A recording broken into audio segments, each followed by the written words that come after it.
บางทีเราเข้าใจผิดกันไม่ใช่เข้าใจผิดกันเฉยๆมันเป็นนำตัวเราเองต้านอเมริกาเข้าใจไหมมันเป็นพวกการเมืองพวกหนึ่งต้านอเมริกาพวกที่ขับไล่อเมริกาในสมัยสงครามเย็นรู้ไหมใครเป็นคนไล่อเมริการู้ไหมประยูรรู้จักไหมใครลุงเห็นอยู่เห็นหน้าเห็นตาอยู่คนที่ไล่อเมริกาลุงจำได้หมดเนอะ1973นั่นไผไล่อเมริกาเนอะนั่นแหละก็คนพวกนั่นแหละที่แลนหาจีนนั่นมันเข้าใจผิดกันเฉยๆถ้าพูดกันแจ้งพูดกันตรงๆน่ะจะเข้าใจกันมากขึ้นบอกความจริงให้ประชาชนรู้อเมริกาบ่ได้เป็นศัตรูประเทศไทยต้องบอกให้รู้นะอเมริกาไม่ใช่ศัตรูนะเป็นพันธมิตรเบอร์หนึ่งอีกด้วยในภูมิภาคนั่นน่ะ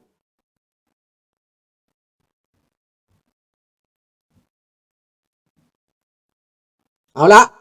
บอกให้ฟังแค่นี้แหละบอกให้ฟังเรื่องซ้ำนี่นะเดี๋ยวนี้ยูเครนผลิตอาวุธเองยูเครนกล้าแข็งคอต่อรัสเซี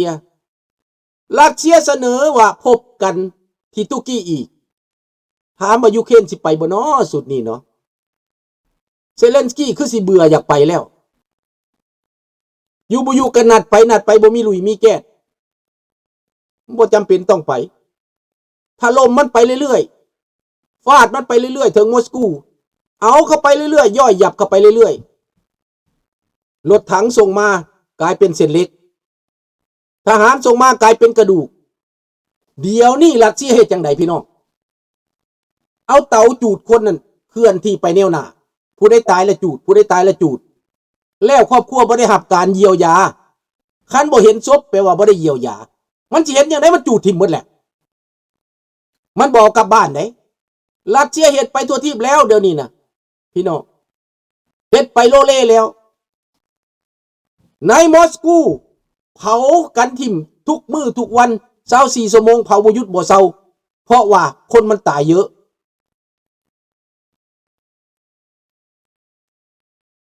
เตรียมไว้ลักกี้เตรียมไว้ไม่ใช่แค่นั้นนะการจะลุยคนเดียวไม่ได้ต้องเพื่อนฝูงบอกต่อกันไปเตรียมพร้อมกันหมดเตรียมพร้อมกันที่ของเฮาแล้วลุงใส่สัญญาณแล้วว่าที่ของเฮามาแล้ว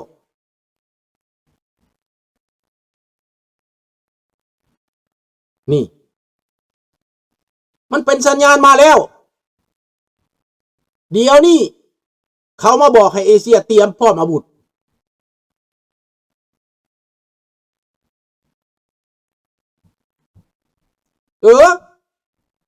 หลักฐานมีระเบิดไผตายจูดทันทีเพื่อบอกเอากระดูกไปให้พ่อให้แม่เขาแล้วก็บอกว่าหายสาบสูญพอกฎหมายรัสเซียบอกว่าถ้าบ่เห็นซากศพแปลว่าบ่ได้จ่ายบ่ได้ชดเชยนี่เดี๋ยวนี้มันเอาทหารไปว่าอยู่50,000 คนเขาไปตายมื้อละพัน50มื้อก็ตายเบิดคันตายมื้อละพันน่ะพี่น้องทหารในซุมี50,000บ่มีหยังยูเครนใส่ตอรอสยูเครนใส่อันอัตเข้มใส่ให้มาจัดการตายมือละหลายใส่โดรน50,000 คนบ่มีความหมายถึงแม้จะยากในน้อยหนึ่งก็บ่เป็นหยังเห็นบ่ล่ะขอบใจนางมีนามันจะเร็วๆนี่แหละพอมันพบทางตันแล้วมันไปบ่ได้เดี๋ยวนี้ยังฆ่าคนตัดสินใจในเมืองไทยว่าจะเอาอะไรเดี๋ยวนี้จะต่อสู้จะทำสงครามกับยาเสพติดทำสงครามกับยาเสพติดก็คือทำสงครามต่อต้านคอมมิวนิสต์และต่อต้านเผด็จการมันอันเดียวกัน2เรื่องแต่เป็นอันเดียวกันคอมมิวนิสต์แผ่ผายขยายยาเสพติดเพื่อทำลายรากฐานของความมั่นคงของประชาธิปไตยจำมาไว้จำใส่สมองจำใส่สันดานไว้ ลัทธิคอมมิวนิสต์แผ่พายาเสพติดทำลายโลกตะวันตกประชาธิปไตยเพราะโลกตะวันตกมันหลากหลายมันมีสิทธิเสรีภาพมันมีการเคลื่อนไหวมันมีเสรีภาพมันจึงเป็นจุดบอดจุดตายคิดว่าเป็นแต่ฝ่ายตะวันตกจะต้องติดยาเสพติดคนแคนาดาก็ไม่เขาก็ปกป้องลูกหลานเขาเห็นไหมคนแคนาดาเขาปกป้องลูกหลานเขาคนติดยาเสพติดมีไม่กี่เปอร์เซ็นต์ลูกหลานเขาห่างจากยาเสพติดเพราะอะไรเพราะว่าเขากวดกาเขารักษาเขาติดตามเขาจับยาปังตานินมาเขาจับยาบ้ามาเขาจับประเทศแคนาดาเขาปลอดเนี่ยโรงเรียนเขาปลอดยาเสพติดเยอะเห็นบ่เจ้าถือมองแม่มแล้วเป็นอะไรล่ะ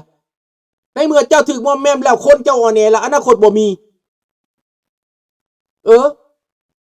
นักการเมืองก็กลายเป็นนักกินยาเสพติดก็มีเห็นบ่ล่ะ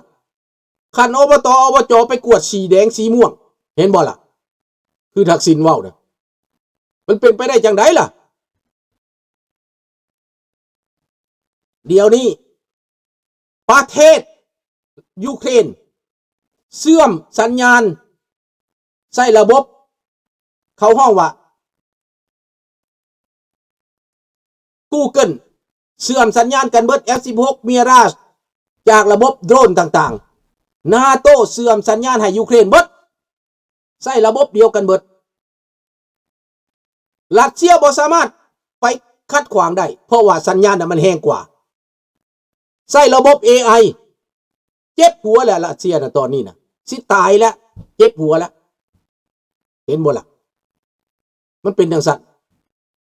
อันนี้ยูเครนก้าวหน้าขึ้นไปอย่างที่ว่าคาดบ่ถึงคิดบ่ถึงนี่ดังนั้นพี่น้องในเอเชียของพวกเรา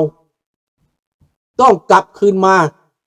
เจ้าสิเกียรติปันใดสร้างปันใดอเมริกาเขาบ่ได้มาทำลายเฮาเด้ถ้าเขาเป็นมิตรกับเขาเฮาได้ประโยชน์จากเขาได้ทั้งการค้าทั้งการเมืองทั้งเศรษฐกิจทั้งความมั่นคงคืออเมริกาแบกอัพยังอยู่ได้ยุโรปถ้าอเมริกาไม่แบกอัพก็หุนหวยขี้สิออกเหี่ยวสิเหี่ยอยู่ทุกวันนี้ก็ยุโรปก็เป็นอยู่ดิเห็นไหมแล้วเราทำไมไม่สวยโอกาสว่าอเมริกาแบกอัพอยู่ได้อิทธิพลของจีนก็จะน้อยลงอิทธิพลของรัสเซียก็จะน้อยลงในเอเชียแล้วทำไมเราจะไปเข้าในตลาดของบักโปรตีนบอกว่าไม่หยังอีสังเพิ่นนั่นโครงการเพิ่นน่ะนะโครงการต่อต้านอันนั้นเพิ่นไปเข้ากันน่ะลืมซะแหละสื่อนั่นก็ได้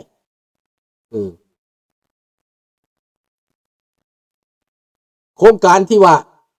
เพิ่นสิเฮ็ดเงินบักรัสเซียสิมาเฮ็ดเงินขึ้นมาหาแม่นหยังก็ลืมซะบุเดียวโอ้ยคือลืมหมดเลยบริกนั่นน่ะผีบ้าพี่สังไปเฮ็ดบริกน่ะเจ้าไปหลงกลเขานั่นแหละโครงการบริกนั่นแหละถ้าเจ้าออกจากโครงการนั้นอเมริกาเขาพร้อมแล้วเขามาเอเชียเจ้าปฏิไปใส่เจ้าสิปบไปใส่เขามาเอเชียขนาดยุโรปนี่เขาไว้ใจแล้วว่ายุโรปกุมตนเองได้ยุโรปแข็งแรงเยอรมันฝรั่งเศสอังกฤษเขาแข็งแรงแล้วเขาทันสมัยแล้วเขามีเทคโนโลยีแล้วเขามีเงินเขามีอาวุธอเมริกาบ่ได้กระวนปะไหลปล่อยให้ยุโรปรับผิดชอบกันเอง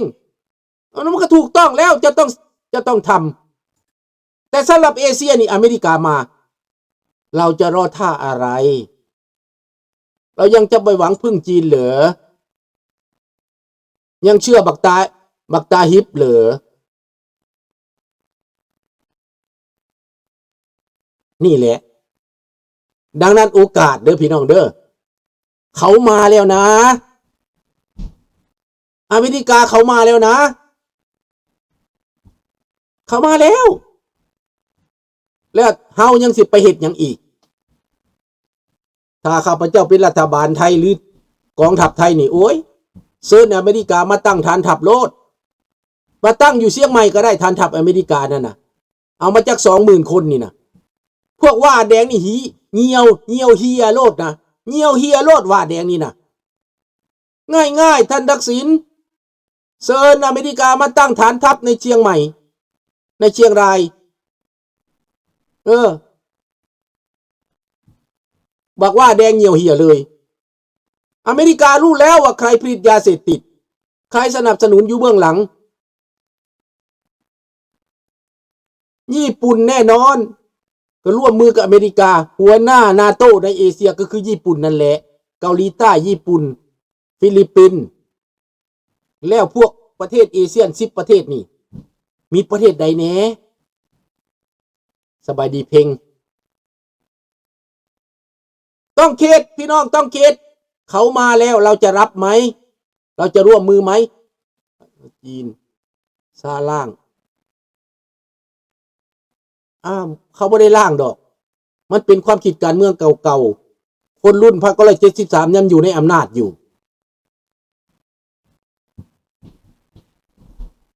มันเป็นการเมือง1973จำไว้ไหนจำได้ไหมคนรุ่นนั้นเป็นนักศึกษาเวลาเขามาเป็นนักการเมืองเขายังฝังใจต่อต้านอเมริกาอยู่เขาไม่สามารถพูดจากับอเมริกาได้โดยตรงเพราะความปักใจในความเครียดแค้นของเขายังมีอยู่การเมืองเก่าๆยังฝังหัวอยู่ดังนั้นนักการเมืองรุ่นใหม่คนไทยรุ่นใหม่อีก10 ปีข้างหน้าพวกท่านจะได้เป็นผู้นำนี่มันจะเปลี่ยนไปได้มันก็เป็นรุ่นลุงนี่แหละขนาดรุ่นลุงนี่ในสมัยนั้นเป็นสาวหนุ่มมันรุ่นลุงนี้พวกมันพร้อมรักคอมมิวนิสต์แต่ลุงต่อต้านคอมมิวนิสต์มันแค่นั้นเรื่องเก่าปัญหาเก่านะปัญหาเก่าพวก1973แห่ต่อต้านอเมริกาละอันเชิญลัทธิคอมมิวนิสต์มาบัดนี้พวกนี้ได้อำนาจมีอำนาจก็เลยคลุมเครือว่าจะเป็นสังคมนิยมจะเป็นคอมมิวนิสต์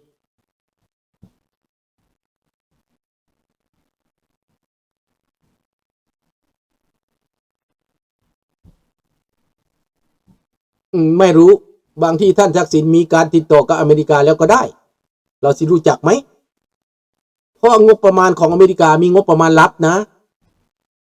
ท่านทักษิณอาจจะได้แต่ไม่อยากพูดจริงๆไม่อยากพูดตรงๆก็ได้แต่ถ้าจะเปิดรับอเมริกาเข้ามาน่ะยาเสพติดหายไปจากประเทศไทยอเมริกาจะให้เงินงบประมาณในการตั้งศูนย์การปิ่นปัวทุกอำเภอทุกหมู่บ้านได้อเมริกามีงบประมาณเขาช่วยได้อันนี้นะเห็นบ่ล่ะแต่ท่านทักษิณคิดได้อย่างนี้ผมว่าตบมือให้นะ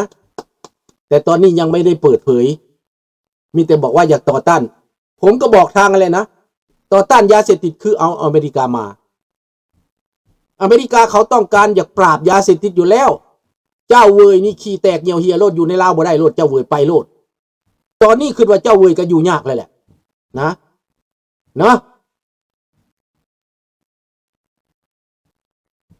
เอาละพูดไปมันสิเปิดเผยไปเบิดเนาะบ่ต้องเปิดเผยหมดเนาะเอาแค่นี้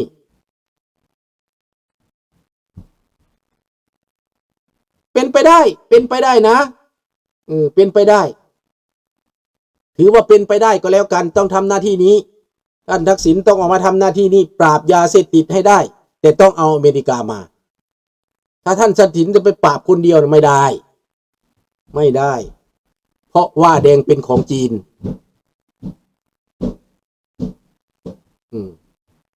เราไม่เกี่ยวกับต่อต้านบุคคลหรอกมันขึ้นกับสภาพและภาวะเนี่ยลุงภู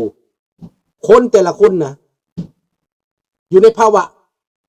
อยู่ในสภาพการนั่นคือว่าสภาพการนั้นตอนนั้นถ้าแก้นี้ได้ก็แปลว่าโอเคปัญหาทั้งหมดอื่นๆก็ตกไปปัญหาใหญ่ที่สุดของประเทศไทยคือยาเสพติดให้มันไปเซาท์แอฟริกาพุ่นบริกกันนะให้มันไปโลดไปเซาท์แอฟริกาพุ่นเอาบ่สนเอเชียบ่ต้องสนเนาะเอาเท่านี้แหละพูดไปหลายจะเว้าเบิดจะไปเปิดเผยเบิดก็บ่ได้เด้เนาะ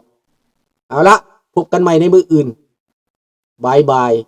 ราตรีสวัสดิ์ good night thank you see you tomorrow bye bye